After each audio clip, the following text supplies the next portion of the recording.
প্রিয় দর্শক ভাই বোনেরা, সে কথা বলবো 7 ভাগে কুরবানি দেওয়া যাবে কিনা। 7 ভাগে কুরবানি বা 7 জনের কুরবানি দেওয়া যাবে কিনা এই ব্যাপারে কিছু কথা বলার খুব জরুরি মনে করছি।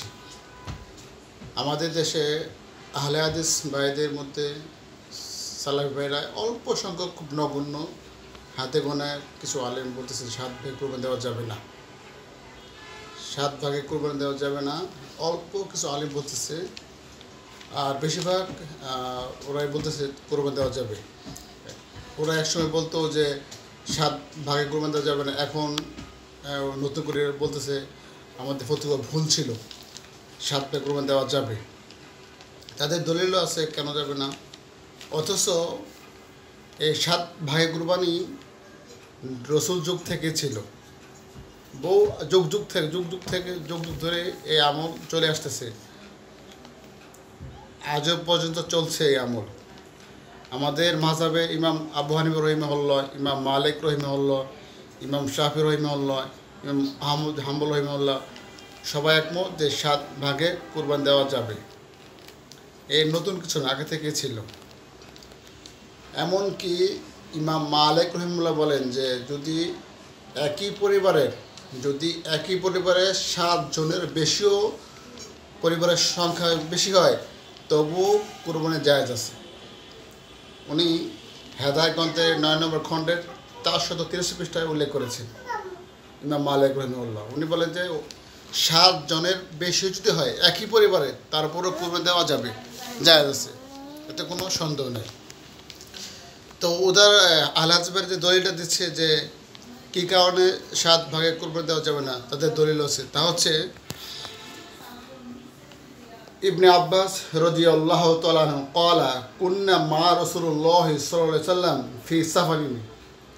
ইবনে আব্বাস রাদিয়াল্লাহু তাআলা তিনি বলেন, আমরা এক সফরে রাসূলুল্লাহ সাল্লাল্লাহু আলাইহি সাল্লামের সাথে ছিলাম। ফাহাজারা উদহিয়া ফাশতারাকনা ফি জাজুর আন আশরি ওয়াল বাকরি আন সাবঈ। ইতিমধ্যে কুরবানির ঈদ এসে গেল, আমরা একটি উট 10 জনের এবং একটি গরু 7 জনের শরীক হয়ে কুরবানি করলাম। হাদিসটি সনদ সহিহ। হাদিসটি আসছে সুনানে তিরমিজি 905 নম্বর হাদিস, নাসাইর মধ্যে আসছে 4332 নম্বর হাদিস, মিশকাতের মধ্যে আসছে 1469 নম্বর হাদিস, সুনানে ইবনে মাজাহ 3131 নম্বর হাদিস। এই হাদিসে ফি সাফারিনের শব্দ আসছে যে সফরের মধ্যে। তো আহলে হাদিসরা বলে যে সফরের থাকে তাহলে কুরবানি দেওয়া যাবে, নতুবা যাবে না। এখন কথা হচ্ছে এই রসুল কি নির্দিষ্ট করে বলে গেছেন কিনা যে শুধু সফরেই থাকলে দিতে হবে, মুকিম অবস্থা দেওয়া যাবে না, এমনটি কোনো উল্লেখ নেই। মুকিম অবস্থা দেওয়া যাবে, সফর থাকলে দেওয়া যাবে। এরা এদের নিজের মতো করে বানিয়ে নিয়েছে। আর আমাদের পক্ষে দলিল রয়েছে যে আমরা 7 ভাগ কুরবানি দিই কীভাবে, হাদিসের মধ্যে আসছে।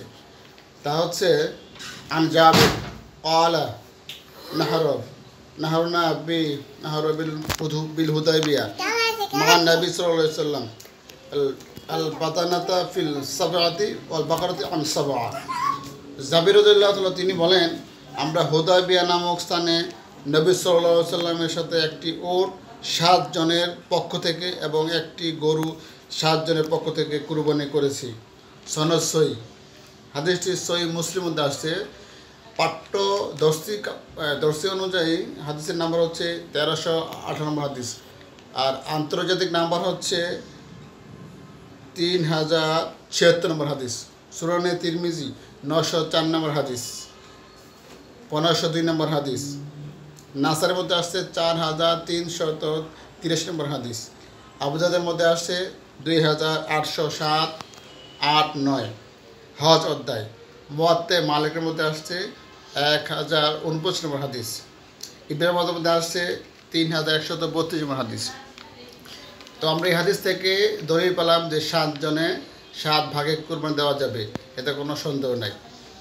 তবে যদি 7 ভাগের মধ্যে কোনো হারাম টাকা থাকে, সুদের বা হারাম ঘুষের টাকা থাকে, তাহলে সবার কুরবানির বাতিল হয়ে গণ্য হবে, এতে কোনো সন্দেহ নাই।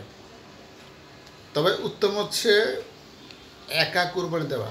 সাধ্য যদি থাকে একাই কুরবানি দেওয়া সবচেয়ে উত্তম। আমাদের তাই করা উচিত যে একা যদি সাধ্য থাকে, টাকা পয়সা থাকে, একাই দেওয়া উচিত। আর যদি সাধ্য না থাকে তাহলে 7 জনের কুরবানি দেওয়া উচিত। তো খেয়াল রাখতে হবে যেন সবার হালাল টাকা হয়, হালাল টাকায় যেন কোরবানিটা আল্লাহ তবে কবুল হয়। ভিডিওটা আজ এই পর্যন্ত। যদি ভালো লাগে থাকে শেয়ারের নিয়তে সবের আশায় এই ভিডিওটি লাইক কমেন্ট শেয়ার করে দিন। আমা তৌফিক ইল্লা বিল্লাহ। আসসালামু আলাইকুম রহমতুল্লাহ।